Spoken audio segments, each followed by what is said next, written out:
आप सबको याद होगा 15 नवंबर 2022, आज से ठीक 18 दिन पहले इंडोनेशिया की राजधानी बाली में मुस्कुराते हुए, हाथ मिलाते हुए, गलबैयां करते हुए, बड़ी आत्मीयता से लाल शर्ट पहनकर प्रधानमंत्री मोदी शी जिनपिंग से, चीन के राष्ट्रपति से मिल रहे थे।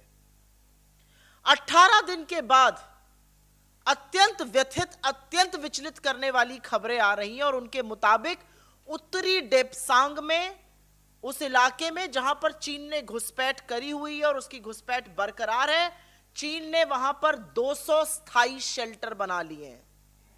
ये 200 स्थायी शेल्टर एलएसी से 15 से 18 किलोमीटर के अंदर हमारी जमीन में गाड़े गए हैं, हमारी जमीन में खड़े किए गए हैं और ऐसा लगता है कि अपने अतिक्रमण और घुसपैठ के बाद चीन यहां पर स्थायी रूप से रहने की फिराक में है। हम सबका मानना है कि यह हमारी भूभागीय अखंडता, हमारी राष्ट्रीय सुरक्षा, हमारे बॉर्डर्स की सुरक्षा के लिए बहुत बड़ा खतरा है। आपको ज्ञात होगा कि यह शेल्टर जो है सैनिकों को हाड़ कांपते हुए जाड़े से बचने के लिए लगाए जाते हैं। ऐसे शेल्टर भारतीय सेना सियाचिन के ग्लेशियर में लगाती है और वही काम चीन ने यहां पर किया है। इनसे तापमान नियंत्रित किया जा सकता है, स्थायी रूप से सैनिक उस जगह पर रह सकते हैं। लेकिन इन तमाम विचलित करने वाली खबरों के बीच में सुई पटक सन्नाटा है मोदी सरकार की तरफ से। एक शब्द नहीं बोला जा रहा है, एक वक्तव्य नहीं आया है मोदी जी का, एक वक्तव्य नहीं आया है सरकार का, ना विदेश मंत्रालय का। इस मुद्दे पर मानो सांप सूंघ गया हो पूरी की पूरी सरकार को। और याद रखिएगा, कुछ चरण चुंबक आपका ध्यान भटकाने की कोशिश जरूर करेंगे, लेकिन डेप्सांग और डेमचौक दोनों में चीनी घुसपैठ हुआ है, अतिक्रमण किया हुआ है। उनकी मौजूदगी के कारण भारतीय सेना आज patrolling point 10, patrolling point 11, patrolling point 12, 13 और 14 तक गश्त नहीं कर पा रही है।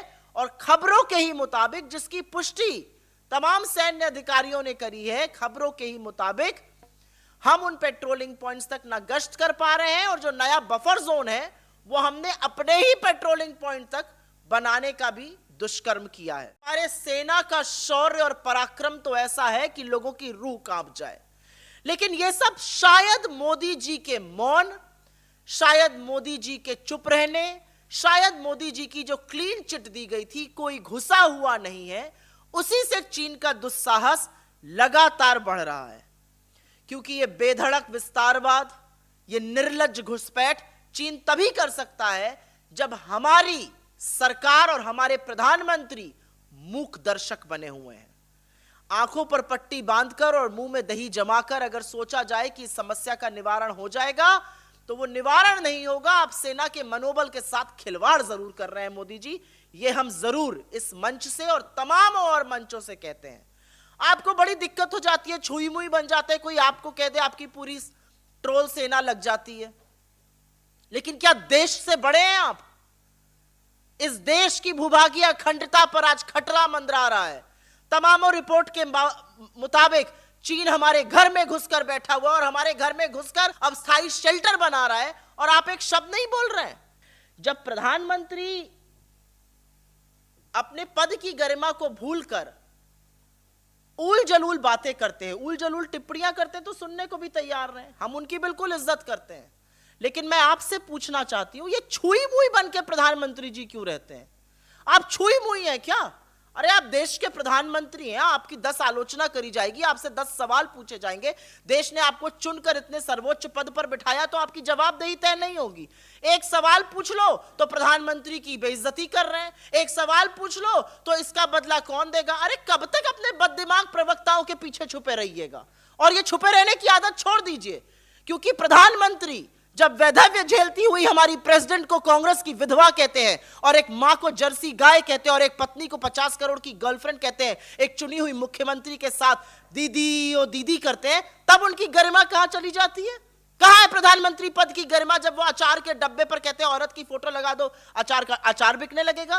कहां है प्रधानमंत्री पद की गरिमा की एक चुनी हुई सांसद को अपने बगल में जो बैठी, सामने बैठी हुई सांसद को सूपनखा कहते हैं? क्या है प्रधानमंत्री पद की गरिमा की प्रधानमंत्री को रेनकोट पहनकर नहाता हुआ कहते हैं? तो आप सब बोलिए और हम वो सहते रहें, और आपसे अगर एक भी तीखा सवाल पूछ लिया जाए तो आप छुई मुई हैं। अरे आप देश के प्रधानमंत्री हैं, हिंदुस्तान के प्रधानमंत्री हैं, थोड़ा सीना चौड़ा करिए और बातें सुनिए, आलोचना सुनिए। इस पद पर बैठा हुआ व्यक्ति आलोचना भी सुनता है, समाधान भी करता है। आप सिर्फ कभी अपने प्रवक्ता के पीछे, कभी ट्रोल आर्मी के पीछे, कभी सॉरी टू से जो पत्तलकार हैं, जो चरण चुंबक हैं, उनके पीछे छुपे रहते हैं। आप कुछ भी बोलिए तो वो लीला कर रहे हैं, आप हम कुछ बोले तो हम पाप कर रहे हैं। ये तो नहीं चल पाएगा। आप अपने पद की जितनी गरिमा दिखाइएगा उतनी ही गरिमा से आपसे बात करी जाएगी।